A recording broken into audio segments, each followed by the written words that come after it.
Fernando, gracias por venir. Al contrario, gracias a vos por la invitación. Bueno, estabas viendo ahí el Escuché todo. panorama. Está el gobierno en su peor momento. No, yo no estoy de acuerdo. Primero déjame tomar con pinzas los datos de las encuestadoras, ¿no? Eran las mismas que decían que Macri no podía ganar, que Vidal no podía ganar, que en el 2017 nos iba a ir muy mal y que Cristina le iba a ganar Esteban Bullrich, todas cosas que no pasaron.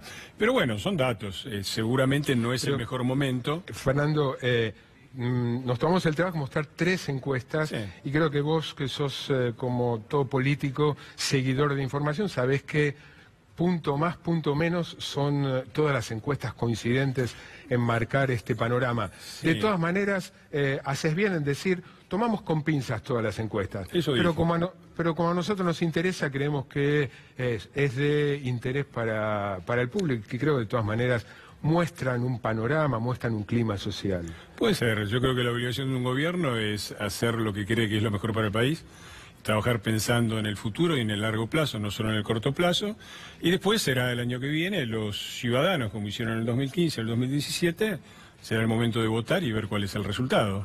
Seguramente, coincido, no es el mejor momento del gobierno, pero tampoco creo que sea el peor. Me parece que una gran diferencia... ¿Qué peor momento tuvo el gobierno que este? Cuando asumió, este gobierno asumió con un país cuyos números, y yo lo he escrito, he puesto tablas, las pongo a disposición, las he puesto en libros, en artículos. La situación macroeconómica, los datos de la situación macroeconómica del 2015 eran los mismos del 2001. Algunos de inicios de año, otros de mitad de año, otros de fin de año, pero sí, eran... Fernando, era un gobierno que recién llegaba, que generaba expectativas, sí, que sí, había está ganado, bien, pero, que tenía capital político importante. Si vos lo ves desde el punto de vista de popularidad, podría ser. Desde el punto de vista de lo que a nosotros nos interesa y de lo que es la función del gobierno, que es tratar de mejorar la situación del país, creo que estábamos mucho mejor cuando se asumió con una situación económica en bancarrota, es decir, un país que llevaba 4 años de recesión, con 30% de pobreza, y no solamente 30% de pobreza, sino que subía 1% cada año en el último gobierno de Cristina, con el cepo, con el default, con 1/3 de los diputados, un quinto de los senadores, 5 gobernadores de 24. Eso fue hace 2 años y medio, sí, Fernando. Sí, vamos a necesitar mucho más tiempo. Hubo un cuarto de siglo de hegemonía del Partido Justicialista y 12 años de surrealismo económico y político. Entonces, me parece que 2 años son muy pocos para poder enderezar las cosas. Seguramente veo este gobierno como un gobierno de transición. ¿Transición hacia dónde? Hacia una república y un país normal. Un país, cuando digo una república, un objetivo modesto es que no sigamos creyendo que un solo partido puede gobernar la Argentina. Cuando un solo partido puede gobernar, no hay democracia. Y me parece, como lo he dicho muchas veces, ahora lo repiten muchos, este gobierno yo estoy seguro que va a terminar su mandato y va a ser la primera vez en 90 años que un gobierno de un civil no peronista termina su mandato. Eso ya es un gran logro. ¿Un logro solo del gobierno o un logro de la sociedad en general? Me parece que es un logro de... Yo veo al gobierno simplemente como la expresión de un cambio que efectivamente, como vos decís, ocurre en la sociedad. Me parece que Cambiemos es el emergente de lo que yo llamo una rebelión antipopulista, que se expresó de muchas maneras. Se expresó en la crisis del campo, en las marchas contra Cristina Eterna, en la marcha de las paraguas por la muerte de Nisman, en las elecciones del 2015 y del 2017, en votar a Vidal en vez de Aníbal. Me parece que la Argentina, o una parte importante de la Argentina, tiene una visión de que el populismo está acabado, que no queremos más eso, y se expresa a través de Cambiemos. Así que sí, ahora, es una virtud de la sociedad. Ahora, Fernando, algo cambió particularmente después de las elecciones. No podés ser ajeno y no ver eso como marcaban las encuestas. Sí, todo cambia, como dice la canción. Yo tampoco me esperaba. ¿A qué lo atribuís? Mirá, muchas cosas. El gobierno ganó las elecciones, ¿no? Yo había escrito un libro que se llamaba El año que vivimos en peligro, y el libro terminaba diciendo, bueno, si en las elecciones del 2007 a Cambiemos le va bien, se acabó el año que vivimos en peligro. Y sin embargo, se ganó bien, y 3 meses después estaba el gordo Bazooka con los lúmpenes tirapiedras tratando de entrar al Congreso para lincharnos. Yo no me lo esperaba eso, pero pasó. Y bueno, la Argentina es un país bastante impredecible, la situación económica es frágil, creo que se está consolidando, creo que en muchos aspectos lo que economistas como vos llaman la economía real está razonablemente bien, es decir, el país sigue creciendo, ha crecido el año pasado, este año, a pesar de las dificultades, va a ser el primer año no electoral, es decir, año par, no electoral, en que el país crece desde el año 2010, ha sido un golpe por fuerte. un efecto estadístico. Sí, va a haber un crecimiento, es cierto, el primer trimestre, dudo que en el segundo, seguramente no en el tercero. Podría ser, lo cierto es que eso es hacer futurología. El país venía creciendo... No, estamos en junio ya. Bueno, pero la última cifra que tenemos es que la economía estaba cerca del 5% de crecimiento hasta la crisis. La crisis va a impactar, el crecimiento va a bajar en el total del año, que es como se computa el crecimiento. Este año va a ser el primer año no electoral de crecimiento desde el año 2010, y yo creo que en el 2019 vamos a tener un año mejor. Las cifras, aún si fueran ciertas y correctas, la metodología y las cifras, no me parece que sea dramático. Me parece que esa última cifra de 40% de las personas que creen que esta es una buena gestión o una muy buena gestión, no está muy lejos de pensar que ganar en primera vuelta todavía es posible. Pero repito, me parece que mirar todo en términos de cálculo electoral y hacer futurología encerrado, nosotros tenemos que trabajar, tratar de mejorar las cosas. ¿Pecó de ingenuidad y de exceso de optimismo el gobierno? Sí, sí. Yo lo he dicho desde el principio. Mi libro se llama El año que vivimos en peligro. No parece muy duranbarbista, si es lo que me preguntás. Yo tengo un gran respeto igual por Durán Barba, me parece que manejan la campaña electoral de una manera formidable y se ve. Pero yo tengo un diagnóstico mucho más dramático de cómo heredó el país el gobierno, de lo que el gobierno dijo al inicio.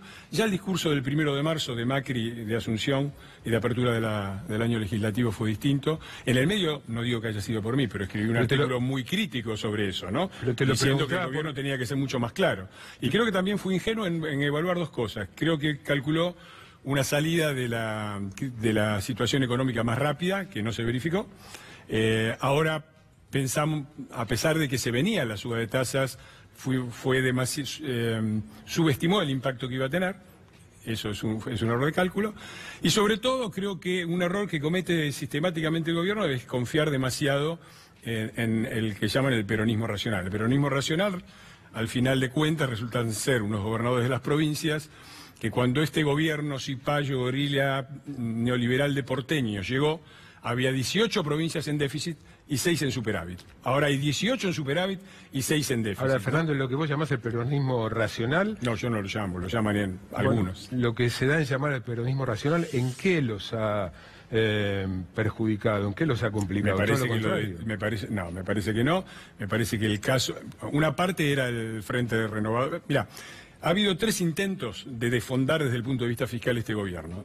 Primero fue el Frente Renovador o Reciclador con el Frente para la Victoria, final del año 2016, el proyecto de ganancias. El otro fue no toquemos la fórmula jubilatoria, diciembre del 2017, y ahora, con la colaboración ya del peronismo federal, el de tarifas. Me parece que el gobierno ha hecho un esfuerzo muy grande para ser federalista, no de boquilla, sino en serio. Por eso la mayoría de las provincias, 18 de 24, están en superávit, y me parece que... ¿En qué los complicó? No me lo de tarifas. Tarifas me parece que ¿Tarifas el gobierno vetó y cuál es la complicación? Es exactamente la misma de antes, como se sacó en su momento la ley antidespidos, ¿te acordás? En el 2016 Massa presentó la ley antidespidos. ¿Macri la vetó? Macri la vetó, y en el 2017 tuvimos récord de creación de empleo, por encima inclusive de la cifra del 2003, que fue salida de una crisis. Sin crisis y sin una destrucción tan fuerte... ¿Cómo pensás que puede impactar si, como todo indica, o como es muy probable, el próximo dato de pobreza muestre un salto hacia arriba? Y podría suceder porque el impacto de la crisis cambiaria fue fuerte, pero lo cierto es que nosotros recibimos un país que no solamente tenía un índice de pobreza alto, 30 y algo más por ciento, sino que venía creciendo, 1% todos los años, durante 5 años. Llegó hasta el 32,2%, también por unas medidas que tuvo que tomar el gobierno, que fue salir del cepo y salir del default. Llegamos a 32,2%. 25,7 es la última medición que tenemos. A ese ritmo la Argentina vuelve a tener un dígito de pobreza en el 2023. Es decir, 50 años después de la última vez que registró un dígito de pobreza, que fue en 1973. Se va a revertir eso. Ahora, me parece que es claro, Lo que estoy discutiendo es la afirmación de que este es un gobierno de ricos para ricos que no piensan los pobres. Como veníamos sin este tropiezo económico importante que hemos tenido, la pobreza estaba reduciéndose, y no lentamente, rápidamente. Esto nos va a complicar. Cuando ves los datos yo espero que no nos complique mucho, probablemente haya una meseta, pero va a seguir bajando, es nuestro compromiso. Cuando ves los datos de las 50 familias más ricas, ¿qué es lo que ves? Veo el atraso de la Argentina. Porque si hicieras la misma cuenta en Estados Unidos, encontrarías que las industrias del futuro, las economías del futuro, ocupan las primeras posiciones. Facebook, Google, Microsoft. Acá, creo que de toda la lista hay una sola empresa que trabaja en el sector de la sociedad de la información, que es Mercado Libre, viene décima, y todo el resto son muchas petroleras y muchos laboratorios. Eso es muy significativo. Te recuerdo que este gobierno ha dado una batalla muy fuerte con las empresas farmacéuticas para bajar el precio de los medicamentos que paga el Estado al consorcio de industrias farmacéuticas, y que eso nos llevó muchísimo trabajo y que se logró. Quiero conocer tu opinión sobre, esto que ha sido uno de los temas dominantes de los últimos días, una declaración, desde mi punto de vista, quiero conocer tu opinión muy desafortunada de la gobernadora María Eugenia Vidal sobre las universidades del conurbano. La recordamos y te escucho.